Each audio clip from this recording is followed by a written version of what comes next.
ಇವತ್ತು ಭಾರತದ ಸೇನೆ ಕೇವಲ ರಕ್ಷಣಾತ್ಮಕವಾಗಿಯೇ ಉಳಿದಿಲ್ಲ, ಶತ್ರುಗಳ ಪ್ರತಿಯೊಂದು ಸಂಚಿಗೂ ತಕ್ಕ ಉತ್ತರ ನೀಡಲು ಸಜ್ಜಾಗ್ತಾ ಇದೆ. ಈ ನಿಲುವಿಗೆ ಸರಿಯಾಗಿ ಪುಣೆಯ ನ್ಯಾಷನಲ್ ಡಿಫೆನ್ಸ್ ಅಕಾಡೆಮಿಯಲ್ಲಿ ಸೇನಾ ಮುಖ್ಯಸ್ಥ ಜನರಲ್ ಉಪೇಂದ್ರ ದ್ವಿವೇದಿ ಅವರು ಮಹತ್ವದ ಸಂದೇಶವೊಂದನ್ನ ನೀಡಿದ್ದಾರೆ. ಇದು ಭಾರತದ ಸೇನೆಯ ಬಗ್ಗೆ ಹುಬ್ಬೇರಿಸುವಂತೆ ಮಾಡಿಬಿಟ್ಟಿದೆ. ಹಾಗಾದ್ರೆ ಸೇನಾ ಮುಖ್ಯಸ್ಥರು ಯಾವ ಹೇಳಿಕೆಯನ್ನ ನೀಡಿದ್ದಾರೆ? ಆಪರೇಷನ್ ಸಿಂಧೂರ 2.0 ನಡೆಯಲಿದೆಯೇ? 3 ಸೇನೆಗಳು ಸಜ್ಜಾಗಿವೆಯೇ? ಎಲ್ಲ ಸಂಪೂರ್ಣ ಮಾಹಿತಿ ಇಲ್ಲಿದೆ.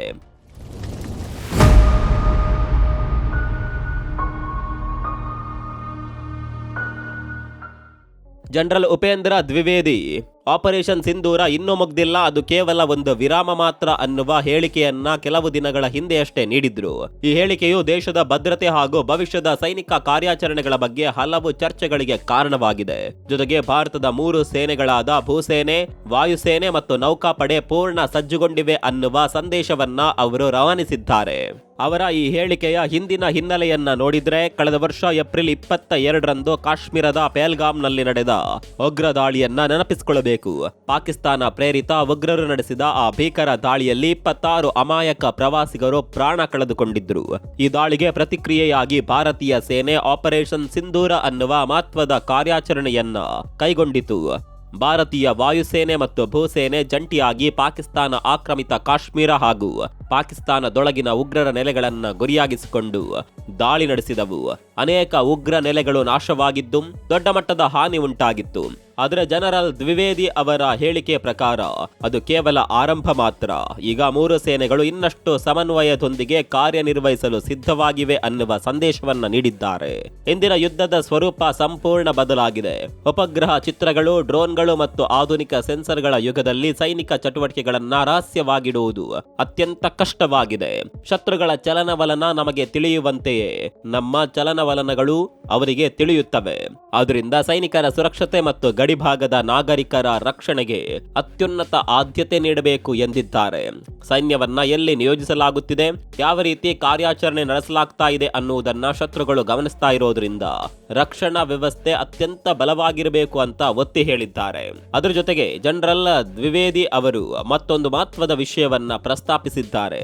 ಯಾವುದೇ ಯುದ್ಧದ ಗೆಲುವು ಮೊದಲು ಮನಸ್ಸಿನಲ್ಲಿ ನಿರ್ಧಾರವಾಗುತ್ತದೆ, ನಂತರ ಯುದ್ಧ ಭೂಮಿಯಲ್ಲಿ ಸಾಕಾರಗೊಳ್ಳುತ್ತದೆ ಅಂದಿದ್ದಾರೆ. ಸ್ನೇಹಿತರೆ, ಇಂದು ಜಗತ್ನಲ್ಲಿ ಮಾಹಿತಿ ಸಮರ ಅಂದ್ರೆ ಇನ್ಫಾರ್ಮೇಶನ್ ವಾರ್ಫೇರ್ ಪ್ರಮುಖ ಅಸ್ತ್ರವಾಗಿದೆ. ಸುಳ್ಳು ಸುದ್ದಿಗಳು ಮತ್ತು ತಪ್ಪು ಮಾಹಿತಿಗಳ ಮೂಲಕ ದೇಶದೊಳಗೆ ಗೊಂದಲ ಸೃಷ್ಟಿಸುವ ಪ್ರಯತ್ನಗಳು ನಡೆಯುತ್ತಿವೆ. ಇಂತಹ ಸವಾಲುಗಳನ್ನ ಎದುರಿಸುವ ದೇಶದ ಜನರು ಸೇನೆ ಮತ್ತು ಸರ್ಕಾರದ ಮೇಲೆ ವಿಶ್ವಾಸ ಇಡಬೇಕು ಅಂತ ಕರೆ ನೀಡಿದ್ದಾರೆ. ದೇಶದ ಪ್ರತಿಯೊಬ್ಬ ನಾಗರಿಕನು ತನ್ನ ಸೇನೆಯನ್ನ ದೃಢವಾಗಿ ನಂಬಿದಾಗ ಭಾರತವನ್ನ ಸೋಲಿಸೋದು ಯಾವುದೇ ಶಕ್ತಿಗೆ ಸಾಧ್ಯವಿಲ್ಲ ಅನ್ನುವ ವಿಶ್ವಾಸವಿದೆ. ಭಾರತೀಯ ಸೇನೆ ಇಂದು ತಾಳ್ಮೆ, ಸತ್ಯ ಮತ್ತು ನ್ಯಾಯದ ಪರವಾಗಿ ದೇಶವನ್ನ ಒಗ್ಗೂಡಿಸುವ ಕಾರ್ಯದಲ್ಲಿ ನಿರಂತರವಾಗಿ ತೊಡಗಿಕೊಂಡಿದೆ. ಇನ್ನು ಮುಖ್ಯವಾಗಿ ಗಮನಿಸಬೇಕಾದ ವಿಷಯ ಏನಂದ್ರೆ, ಭಾರತೀಯ ಸೇನೆ ಇದು ಕೇವಲ ರಕ್ಷಣಾತ್ಮಕವಾಗಿಲ್ಲ, ಬದಲಾಗಿ ಶತ್ರುಗಳ ಪ್ರತಿಯೊಂದು ಸಂಚಿಗೂ ತಕ್ಕ ಉತ್ತರ ನೀಡಲು ರೀಲೋಡ್ ಆಗ್ತಿದೆ.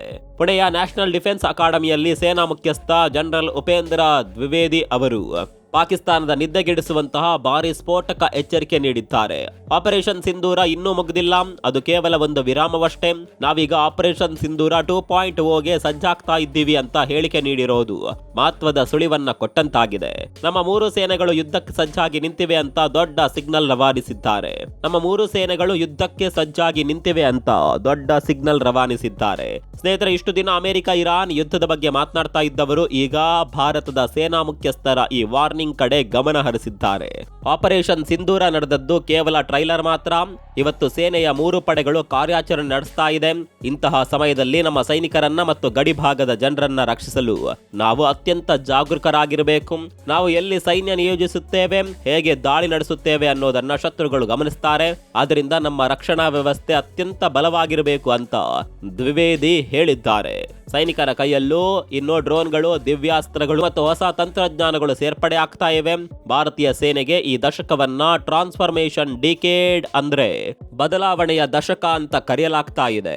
ಇದರ ಅತಿ ದೊಡ್ಡ ಹೈಲೈಟ್ ಅಂದ್ರೆ every soldier A drone pilot ಅನ್ನುವ ಪರಿಕಲ್ಪನೆ. ಇದರ ಅರ್ಥ ಇನ್ ಮುಂದೆ ನಮ್ಮ ಸೇನೆಯ ಪ್ರತಿಯೊಬ್ಬ ಸೈನಿಕನು ಡ್ರೋನ್ ಪೈಲಟ್ ಆಗಿರಲಿದ್ದಾನೆ. ಪ್ರತಿಯೊಬ್ಬ ಯೋಧನ ಬಳಿಯೂ ಒಂದು ಪುಟ್ಟ ಡ್ರೋನ್ ಇರುತ್ತದೆ. ಅದು ಶತ್ರುಗಳ ಗುಪ್ತ ತಾಣಗಳನ್ನ ಪತ್ತೆ ಹಚ್ಚಲು ನೆರವಾಗುತ್ತದೆ. ಸೇನೆಯೊಳಗೆ ಹೊಸ ಡ್ರೋನ್ ಬೆಟಾಲಿಯನ್ಗಳು, ಶಕ್ತಿವಂತ ರೆಜಿಮೆಂಟ್ಗಳು ಮತ್ತು ವಿಶೇಷ ಘಟಕಗಳನ್ನ ರಚಿಸಲಾಗ್ತಾ ಇದೆ. ಇವೆಲ್ಲವೂ ಸ್ವದೇಶಿ ತಂತ್ರಜ್ಞಾನ ಆಧಾರಿತ ಪಡೆಗಳಾಗಿವೆ. ತಂತ್ರಜ್ಞಾನವೇ ಇವತ್ತು ನಮ್ಮ ಅತಿ ದೊಡ್ಡ ಶಸ್ತ್ರಾಸ್ತ್ರಗಳಾಗ್ತಾ ಇವೆ.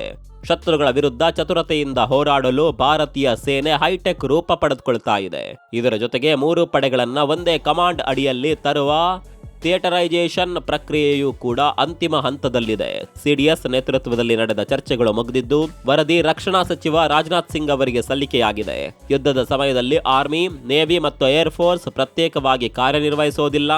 ಎಲ್ಲರೂ ಒಂದೇ ಯೋಜನೆಯಡಿ ಕಾರ್ಯನಿರ್ವಹಿಸಲಿದ್ದಾರೆ. ಎನ್ಡಿಎಯ 150ನೇ ಕೋರ್ಸ್ನ ಪಾಸಿಂಗ್ ಔಟ್ ಪರೇಡ್ ಸಂದರ್ಭದಲ್ಲಿ ಸುಖೋಯ್ ಯುದ್ಧ ವಿಮಾನಗಳು, ಚೇತಕ್ ಹೆಲಿಕಾಪ್ಟರ್ಗಳು ಮತ್ತು ಸಾರಂಗ್ ಏರೋಬ್ಯಾಟಿಕ್ ತಂಡ ನಡೆಸಿದ ಪ್ರದರ್ಶನ ಭಾರತದ ವಾಯುಶಕ್ತಿಯನ್ನ ಜಗತ್ತಿಗೆ ತೋರಿಸಿಕೊಟ್ಟಿತು. ಆದರೆ ಅಂದು ಅಲ್ಲಿ ಮೊಳಗಿದ ಅತಿ ದೊಡ್ಡ ಸಂದೇಶವೆಂದರೆ ಜನರಲ್ ಉಪೇಂದ್ರ ದ್ವಿವೇದಿ ಅವರ ಎಚ್ಚರಿಕೆ. ಶಾಂತಿ ಅನ್ನೋದು ಕೇವಲ ತಾತ್ಕಾಲಿಕ, ನಾವು ಯಾವ ಕ್ಷಣದಲ್ಲೂ ಮತ್ತೊಂದು ಕಾರ್ಯಾಚರಣೆಗೆ ಸಿದ್ಧರಿದ್ದೇವೆ ಅನ್ನುವ ಸಂದೇಶವೇ ಅದರ ಸಾರಾಂಶವಾಗಿದೆ. ಹೌದು, ಭಾರತೀಯ ಸೇನೆ ಇಂದು ಕೇವಲ ಸಾಂಪ್ರದಾಯಿಕ ಯುದ್ಧ ತಂತ್ರಗಳ ಮೇಲೆ ಅವಲಂಬಿತವಾಗಿಲ್ಲ. ಆಧುನಿಕ ತಂತ್ರಜ್ಞಾನ ಮತ್ತು ಸ್ವದೇಶಿ ಉತ್ಪಾದನೆಯ ಮೂಲಕ ತನ್ನ ಸಾಮರ್ಥ್ಯವನ್ನ ನಿರಂತರವಾಗಿ ವಿಸ್ತರಿಸ್ತಾ ಇದೆ. ಆತ್ಮನಿರ್ಭರ ಭಾರತ ಯೋಜನೆಯಡಿ ಡ್ರೋನ್ಗಳು, ಕ್ಷಿಪಣಿಗಳು, ರಾಡಾರ್ಗಳು ಮತ್ತು ಹಲವು ಯುದ್ಧೋಪಕರಣಗಳನ್ನ ದೇಶೀಯವಾಗಿ ಅಭಿವೃದ್ಧಿ ಪಡಿಸಲಾಗ್ತಾ ಇದೆ. ಇದರಿಂದ ವಿದೇಶಿ ಶಸ್ತ್ರಾಸ್ತ್ರಗಳ ಮೇಲಿನ ಅವಲಂಬನೆ ಕಡಿಮೆ ಆಗ್ತಾ ಇದ್ದು, ತುರ್ತು ಪರಿಸ್ಥಿತಿಗಳಲ್ಲಿ ಸೇನೆಗೆ ಹೆಚ್ಚಿನ ಆತ್ಮವಿಶ್ವಾಸ ಮತ್ತು ಸ್ವಾವಲಂಬನೆ ದೊರೀತಾ ಇದೆ. ಗಡಿಭಾಗಗಳ ಭದ್ರತೆಯಲ್ಲಿಯೂ ಮಹತ್ವದ ಬದಲಾವಣೆಗಳು ಕಂಡುಬರ್ತಾ ಇದೆ. ಭಾರತ, ಪಾಕಿಸ್ತಾನ ಮತ್ತು ಭಾರತ ಚೀನಾ ಗಡಿಗಳಲ್ಲಿ ಸ್ಮಾರ್ಟ್ ಸೆನ್ಸರ್ಗಳು, ಥರ್ಮಲ್ ಕ್ಯಾಮೆರಾಗಳು ಮತ್ತು ಕೃತಕ ಬುದ್ಧಿಮತ್ತೆಯ ಆಧಾರಿತ ನಿಗಾ ವ್ಯವಸ್ಥೆಗಳನ್ನ ಅಳವಡಿಸಲಾಗ್ತಾ ಇದೆ. ಇದರಿಂದ ಶತ್ರುಗಳ ಒಳನುಸುಳುವಿಕೆ ಅಥವಾ ಅನುಮಾನಾಸ್ಪದ ಚಟುವಟಿಕೆಗಳನ್ನ ತಕ್ಷಣವೇ ಪತ್ತೆ ಹಚ್ಚಲು ಸಾಧ್ಯವಾಗ್ತಾ ಇದೆ. ಆದರೆ ಇಂದಿನ ಯುದ್ಧ ಕೇವಲ ಗಡಿಗಳಲ್ಲಿ ಮಾತ್ರ ನಡೆಯದೆ ಸೈಬರ್ ಜಗತ್ತಿನಲ್ಲಿಯೂ ದೊಡ್ಡ ಮಟ್ಟದ ಹೋರಾಟಗಳು ನಡೀತಾ ಇವೆ. ಶತ್ರು ರಾಷ್ಟ್ರಗಳು ಕಂಪ್ಯೂಟರ್ ಜಾಲಗಳು ಮತ್ತು ಸಂವಹನ ವ್ಯವಸ್ಥೆಗಳ ಮೇಲೆ ದಾಳಿ ನಡೆಸುವ ಸಾಧ್ಯತೆ ಇರೋದ್ರಿಂದ ಭಾರತೀಯ ಸೇನೆ ಸೈಬರ್ ಭದ್ರತೆಗೆ ಹೆಚ್ಚಿನ ಆದ್ಯತೆ ನೀಡ್ತಾ ಇದೆ. ದೇಶದ ಪ್ರಮುಖ ಡಿಜಿಟಲ್ ಮೂಲಸೌಕರ್ಯಗಳನ್ನು ರಕ್ಷಿಸಲು ವಿಶೇಷ ಸೈಬರ್ ಘಟಕಗಳು ಕಾರ್ಯನಿರ್ವಹಿಸ್ತಾ ಇವೆ. ಇದರ ಜೊತೆಗೆ ಯುವ ಅಧಿಕಾರಿಗಳು ಮತ್ತು ಮಹಿಳಾ ಅಧಿಕಾರಿಗಳ ಪಾತ್ರವು ದಿನದಿಂದ ದಿನಕ್ಕೆ ಹೆಚ್ಚಾಗ್ತಾ ಇದೆ. ತಲೆಮಾರಿನ ಅಧಿಕಾರಿಗಳು ತಂತ್ರಜ್ಞಾನ ಆಧಾರಿತ ಯುದ್ಧ ತಂತ್ರಗಳಲ್ಲಿ ಪರಿಣಿತಿ ಹೊಂದಿದ್ದು ಸೇನೆಯ ಆಧುನೀಕರಣಕ್ಕೆ ಹೊಸ ದಿಕ್ಕು ನೀಡುತ್ತಿದ್ದಾರೆ. ಮಹಿಳೆಯರು ವಾಯುಸೇನೆ, ನೌಕಾಪಡೆ ಮತ್ತು ಭೂಸೇನೆಯ ಪ್ರಮುಖ ಹುದ್ದೆಗಳಲ್ಲಿ ಸೇವೆ ಸಲ್ಲಿಸುತ್ತಿದ್ದು ತಮ್ಮ ಸಾಮರ್ಥ್ಯವನ್ನ ಸಾಬೀತುಪಡಿಸುತ್ತಿದ್ದಾರೆ. ಭಾರತಕ್ಕೆ ಪಾಕಿಸ್ತಾನ ಮಾತ್ರವಲ್ಲದೆ ಚೀನಾದಿಂದಲೂ ಭದ್ರತಾ ಸವಾಲುಗಳಿದೆ.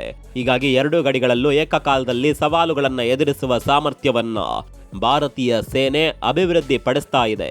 ಇದೇ ವೇಳೆ ಯುದ್ಧ ಕಾರ್ಯಾಚರಣೆಗಳಷ್ಟೇ ಅಲ್ಲದೆ ಪ್ರವಾಹ, ಭೂಕಂಪ, ಭೂಕುಸಿತ ಮತ್ತು ಇತರೆ ಪ್ರಕೃತಿ ವಿಕೋಪಗಳ ಸಂದರ್ಭದಲ್ಲಿಯೂ ಸೇನೆ ಜನರ ನೆರವಿಗೆ ಧಾವಿಸುತ್ತದೆ. ಇದರಿಂದ ಸೇನೆಯ ಮಾನವೀಯ ಮುಖವು ಸ್ಪಷ್ಟವಾಗುತ್ತದೆ. ಬಾಹ್ಯಾಕಾಶ ತಂತ್ರಜ್ಞಾನವು ಈಗ ರಾಷ್ಟ್ರೀಯ ಭದ್ರತೆಯ ಪ್ರಮುಖ ಅಂಗವಾಗಿದೆ. ಉಪಗ್ರಹಗಳ ಮೂಲಕ ಶತ್ರುಗಳ ಚಲನವಲನದ ಮೇಲೆ ನಿಗಾ ಇಡುವುದು, ಸಂವಹನ ವ್ಯವಸ್ಥೆಗಳನ್ನು ಬಲಪಡಿಸುವುದು ಮತ್ತು ನಿಖರ ಮಾಹಿತಿಯನ್ನ ಪಡೆಯುವುದು ಸಾಧ್ಯವಾಗಿದೆ. ಹೊಸ ತಂತ್ರಜ್ಞಾನ, ಸ್ವದೇಶಿ ಉತ್ಪಾದನೆ, ಸೈಬರ್ ಸಾಮರ್ಥ್ಯ, ಬಾಹ್ಯಾಕಾಶ ತಂತ್ರಜ್ಞಾನ ಮತ್ತು ಜನರ ವಿಶ್ವಾಸದೊಂದಿಗೆ ಭಾರತೀಯ ಸೇನೆ ವಿಶ್ವದ ಅತ್ಯಾಧುನಿಕ ಹಾಗೂ ಶಕ್ತಿಶಾಲಿ ಸೇನೆಗಳಲ್ಲಿ ಒಂದಾಗಿ ರೂಪುಗೊಳ್ಳುತ್ತಾ ಇದೆ. ಒಟ್ಟಾರೆಯಾಗಿ ಹೇಳೋದಾದರೆ ಭಾರತೀಯ ಸೇನೆ ಇಂದು ಕೇವಲ ರಕ್ಷಣಾತ್ಮಕವಾಗಿ ಉಳಿದಿಲ್ಲ, ಬದಲಾಗಿ ಶತ್ರುಗಳ ವಿರುದ್ಧ ಸಂಪೂರ್ಣವಾಗಿ ಸಜ್ಜಾಗ್ತಾ ಇದೆ. ಆಧುನಿಕ ತಂತ್ರಜ್ಞಾನ, ಡ್ರೋನ್ ಶಕ್ತಿ, ಮಾಹಿತಿ ಸಮರ ಮತ್ತು 3 ಸೇನೆಗಳ ಸಮನ್ವಯದ ಮೂಲಕ ಭಾರತ ಹೊಸ ಎತ್ತರಕ್ಕೇರ್ತಾ ಇದೆ. ಯುದ್ಧದ ಗೆಲುವು ಮೊದಲು ಮನಸ್ಸಿನಲ್ಲಿ ನಿರ್ಧಾರವಾಗುತ್ತದೆ ಎಂಬ ಸೇನಾ ಮುಖ್ಯಸ್ಥರ ಮಾತುಗಳು ದೇಶ ಪ್ರೇಮದ ಕಿಚ್ಚನ್ನ ಮತ್ತಷ್ಟು ಹೆಚ್ಚಿಸಿವೆ. ಸೇನೆ ಮತ್ತು ನಾಗರಿಕರ ನಡುವಿನ ಅಚಲ ನಂಬಿಕೆಯೇ ಭಾರತವನ್ನ ಜಗತ್ತಿನ ಅಜೇಯ ಶಕ್ತಿಯನ್ನಾಗಿ ಮಾಡಲಿದೆ ಎಂಬುದು ಈಗ ಮತ್ತೊಮ್ಮೆ ಸಾಬೀತಾಗಿದೆ. ಹಾಗಾದರೆ ಸ್ನೇಹಿತರೆ, ಈ ಬೆಳವಣಿಗೆ ಬಗ್ಗೆ ನಿಮ್ಮ ಅಭಿಪ್ರಾಯವೇನು? ತಪ್ಪದೆ ಕಾಮೆಂಟ್ ಮಾಡಿ ತಿಳಿಸಿ. ಮತ್ತೊಂದು ವಿಡಿಯೋದಲ್ಲಿ ಸಿಗೋಣ. ಅಲ್ಲಿವರೆಗೂ ನಮಸ್ಕಾರ.